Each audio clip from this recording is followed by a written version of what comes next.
very warm welcome to all our viewers and welcome to a new edition of Africa Today, our show bringing you all the latest news and developments concerning the African continent. My name is Angie Meher and we begin straight away with a look at some of the news making the headlines.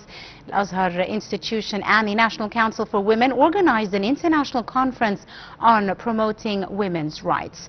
Conference is dubbed Releasing Religious and Media Discourse and its impact on protecting and promoting women's rights in member states of the Organization of Islamic Cooperation. Prime Minister Mustafa Madbouli attended the conference on behalf of President Abdel Fattah al-Sisi. Addressing the event, Madbouli said the conference is being held at a very critical time. He said women empowerment has become not only a social requirement but a developmental and economic necessity and a driving force to achieve sustainable development. He called on the media to adopt a discourse that highlights women of innovation.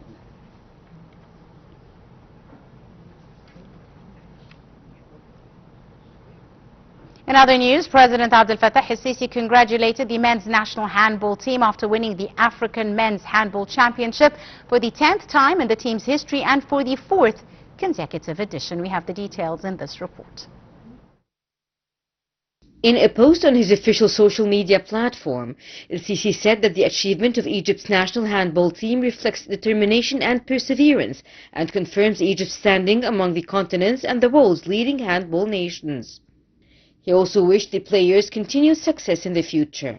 The Egyptian national handball team officially claimed the 2026 African Men's Handball Championship title after a dominant 37-24 victory over Tunisia in the final held in Rwanda. The Pharaohs controlled the match from the opening whistle, heading into halftime with a 17-10 lead before closing out the game with a 13-goal margin. The Pharaohs, who lifted their 10th title overall to draw level with Tunisia as the competition's most successful nation, dominated from start to finish and led 17-10 at halftime. Egypt players extended their superiority after the break with a strong, disciplined performance, holding a substantial lead throughout and sealing the decisive 37-24 triumph.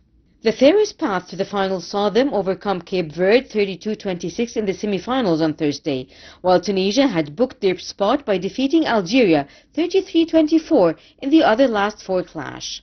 Cape Verde claimed bronze after defeating Algeria 29-23 in the third-place playoff. Egypt, Tunisia, Angola, Cape Verde and Algeria all booked their spots at the 2027 IHF World Men's Handball Championship in Germany.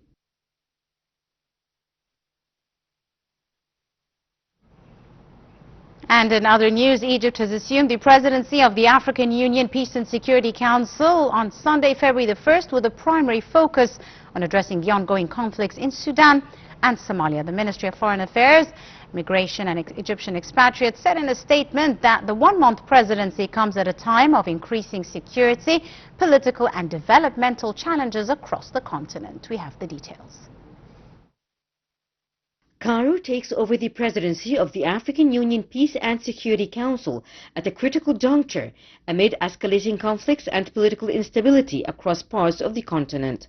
The Ministry of Foreign Affairs made the remarks saying such conditions require closer coordination and a more unified African response. It said that during its presidency, Egypt will prioritize adherence to the AU's Constitutive Act, including principles of state sovereignty, territorial integrity, and non-interference in internal affairs. This strategy, it said, will align more closely with the AU's Agenda 2063, the continent's long-term blueprint for economic and social transformation. According to the ministry, Egypt plans to convene a series of high-level ministerial consultations during the month to address ongoing crises and explore avenues for de-escalation and conflict resolution. Egypt will also oversee the adoption of the Council's annual activity report, which assesses security developments across the continent over the past year. The report will be submitted to the African Union Summit of Heads of State and Government. Beyond active conflict mediation, Egypt's agenda includes discussions on emerging challenges linked to peace and security. The Council is expected to hold sessions examining the security implications of climate change, as well as the role of artificial intelligence in governance and peace building. Post-conflict reconstruction and food security are also set to feature, with planned consultations involving specialized agencies to address challenges facing countries undergoing political transitions. The PSC is the AU's standing decision-making body for conflict prevention, management and resolution. Its presidency rotates monthly among its 15 elected member states.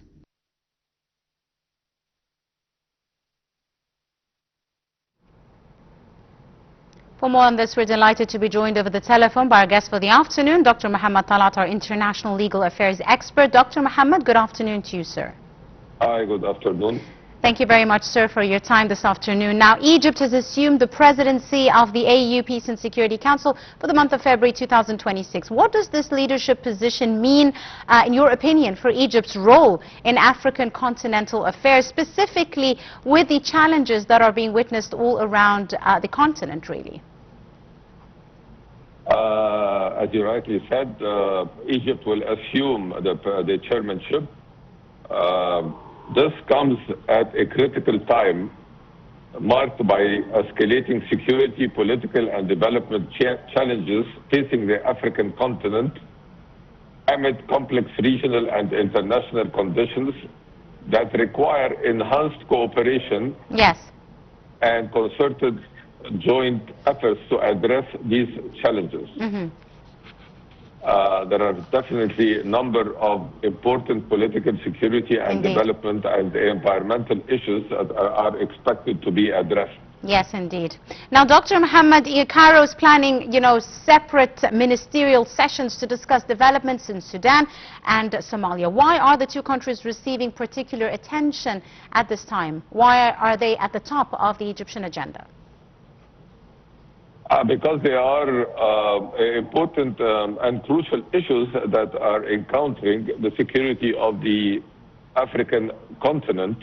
So the role of Egypt would be instrumental in safeguarding stability and promoting peace across the African continent.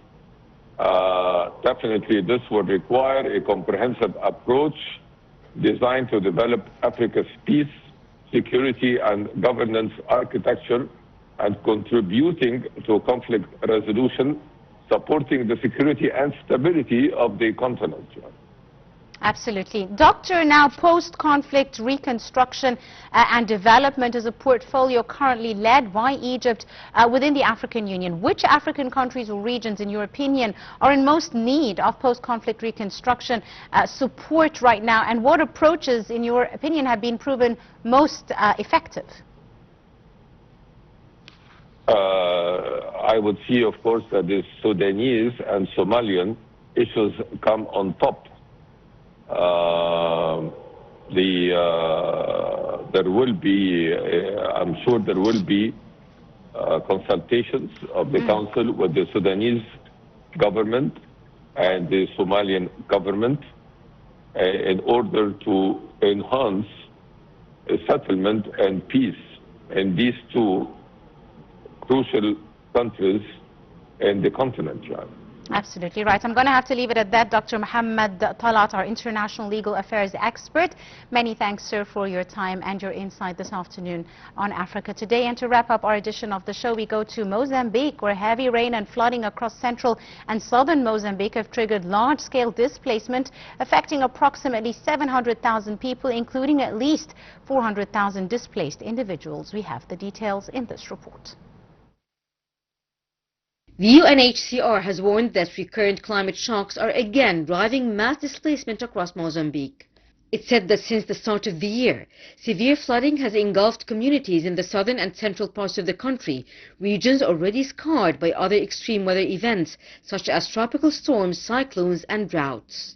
The latest floods have displaced around 392,000 people, adding pressure to a country grappling with conflict in the north, which displaced over 300,000 people in the second half of 2025 alone. Across the hardest-hit provinces, including Gaza, Maputo and parts of central Mozambique, floodwaters rose rapidly, leaving families little time to prepare and forcing them to flee without essential belongings, including identity documents.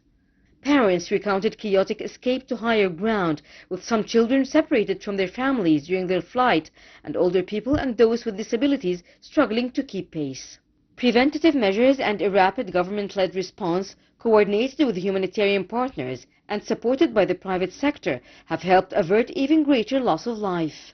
Despite severe access constraints and challenging conditions, close to 20,000 people were evacuated by air, water and road, using all available means of transportation. An estimated 100,000 people are now sheltering in around 100 temporary accommodation centers, including schools and public buildings. Overcrowding in these centers is severe, heightening protection risks. The UNHCR said many sites, particularly in remote areas, lack adequate privacy, lighting and basic services, creating dangerous conditions for the most vulnerable. With that, ladies and gentlemen, we wrap up today's edition of Africa Today. We're in the company of myself, Angie Meher. Many thanks for watching.